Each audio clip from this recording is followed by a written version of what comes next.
어른동화 나를 사랑하는 법.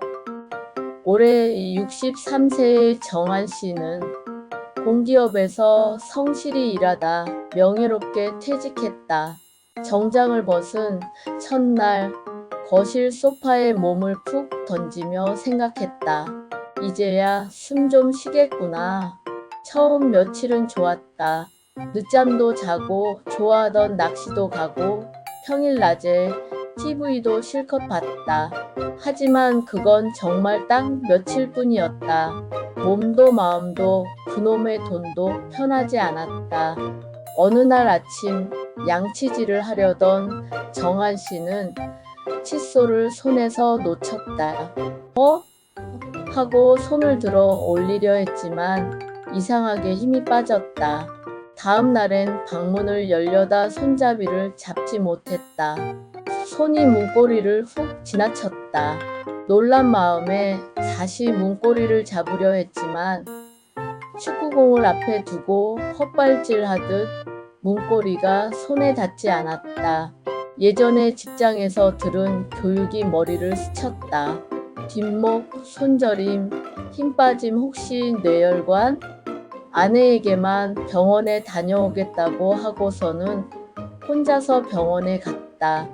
진료 상담 중에 급하게 MRI를 찍은 뒤에 의사는 말했다. 뒷목 혈관이 꽈리처럼 늘어나 있네요. 이건 무리해서 생긴 겁니다. 다행히 아직은 터지진 않았습니다. 정한 씨는 어색하게 웃으며 대답했다. 퇴직하고 나니 이제야 몸이 말을 하네요. 그날 이후로 그는 손에 힘이 빠지는 느낌만 있어도 의식했다. 가족들이 걱정할까 봐서 아무에게도 말하지 않고 혼자 약을 챙겨 먹었다. 하지만 더 큰 문제는 약값이었다. 아내 영숙 씨가 조심스레 말했다. 우리 매달 숨만 쉬어도 나가는 돈이랑 당신 혈압약이랑 병원 처방 약값이랑 이번에 지인 자녀 결혼식이 4개가 있고 우리 차 보험료도 나가야 하네. 우리 생활비가 생각보다 많이 필요하군. 정한 씨는 말끝을 흐렸다. 좀 되긴 해. 자신도 모르게 한숨이 섞인 소리가 나왔다. 정한 씨는 동네를 돌며 전단지를 훑었다. 시니어 일자리, 아파트 경비, 공원 관리. 하지만 아들 지훈이 한마디 했다.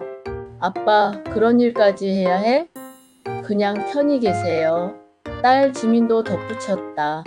아빠가 그런 거 하면 마음 아파. 돈 필요하시면 그냥 말씀하시지. 됐다. 정한 씨는 그날 이후 어떤 말도 꺼내지 않았다.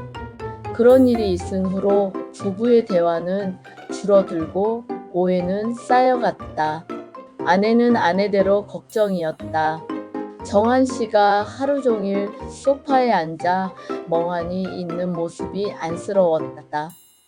오늘도 안 나가? 그냥 좀 쉬려고. 말은 짧아졌고 침묵은 길어졌다. 하루는 아내가 마트에서 돌아오다 한숨을 쉬며 말했다. 이럴 줄 알았으면 당신 퇴직 반대하는 건데. 그 말이 마음에 날카롭게 박혔다. 진심은 왜 항상 늦게 닿을까? 정한 씨는 일부러 늦게 일어났다. 괜히 혼자 밥을 먹었고 아내가 말을 걸어도 짧게 대답했다. 그러던 어느 날 가족이 모두 모였다. 결혼한 자식들이 손자, 손녀를 데리고 외식을 가자고 해서 근처 식당으로 향했다. 식당 주차장에서 각자의 차에서 가족들이 내리는데 정한 씨는 제일 어린 손주를 안아 내리려 했다. 그 순간 며느리가 다급히 말했다. 아버님, 힘드실 텐데 제가 안을게요. 정한 씨는 웃으며 괜찮다고 말했지만 며느리는 다시 한번 손을 막았다. 아버님, 무리하지 마세요. 한사코 말리는 며느리를 보고 정한 씨는 아이를 내려놓으며 천천히 고개를 끄덕였다. 그 걱정이 고맙기보다는 마음 깊은 곳에서 뭔가 서늘하게 내려 앉았다. 내가 거들어도 다 불편한가. 그날 밤 혼자 식탁에 앉아 물을 마시며 생각했다. 뭐라도 해야지. 이대로는 안 되겠어. 일단 내가 건강해져야겠어. 이렇게 가다가는 환자로만 살게 될 것 같았다. 다음 날 정한 씨는 이른 아침에 눈을 떴다. 운동화 끈을 조여 매고 공원을 향했다. 1시간 정도 걷고 나니 땀이 맺혔다. 개운했다. 집에 돌아와 식사를 했고 아내가 설거지를 하는 동안 그는 청소기를 돌렸다.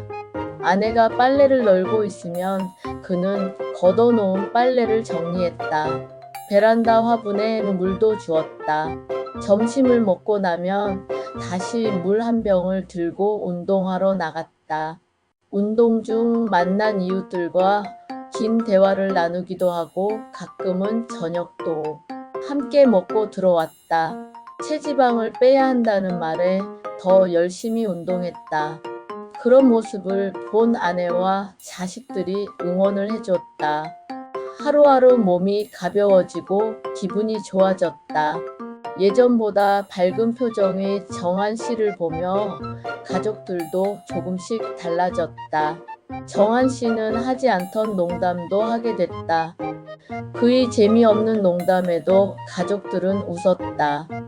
그 모습을 보며 정한 씨는 깨달았다. 내가 나를 아끼는 게 가족에게 웃음을 주는 방법일 수 있구나. 저녁을 먹고 아내와 수변공원을 걸었다.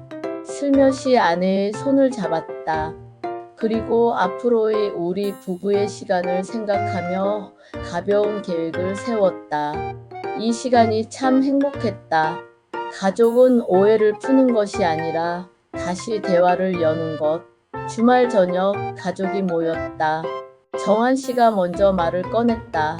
내가 요즘 아침 저녁으로 운동을 열심히 해서 살도 빠져서 한결 가벼워졌다. 그래서 이번 애 건강검진 결과가 좋게 나오면 지난번에 말했던 가족여행 계획을 구체적으로 의논해보자. 아빠는 너희들과 함께 여행을 가보고 싶다. 아들 지훈이 환하게 웃으며 말했다. 와, 좋죠, 아빠. 건강하시다고 하면 진짜 다 같이 가요. 딸 지민도 손뼉을 치며 맞장 붙였다.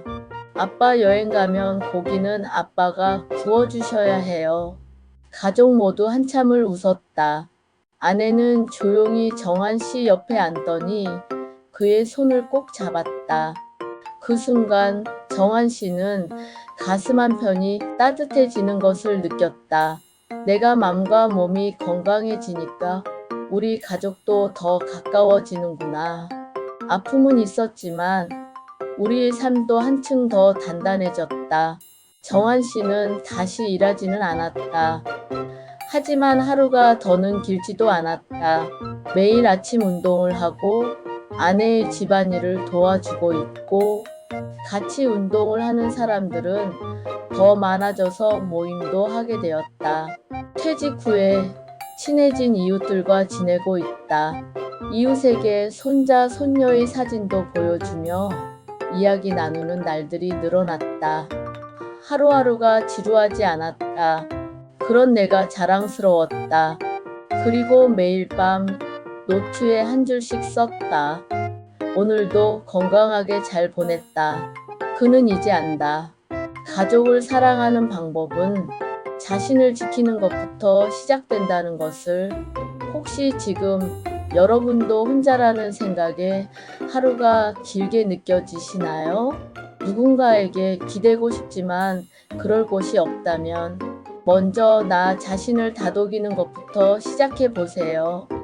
하루에 30분만이라도 걷고 식사를 잘 챙기고 가족과 짧은 대화라도 나누는 것. 그것이 바로 스스로를 다시 세우는 작은 첫걸음입니다. 그리고 그 작은 걸음은 가족에게도 따뜻한 웃음을 전할 수 있습니다. 세상은 변하지 않았습니다. 그 세상 속에서 우리가 움직입니다. 이 글을 읽는 당신도 건강하시고 평안하시길 진심으로 응원합니다. 혹시 이 이야기가 마음에 드셨다면 구독과 좋아요 한번 눌러주시고 지금 당신의 하루는 어떤지 댓글로 나눠주세요. 여러분의 오늘도 따뜻하길 바랍니다.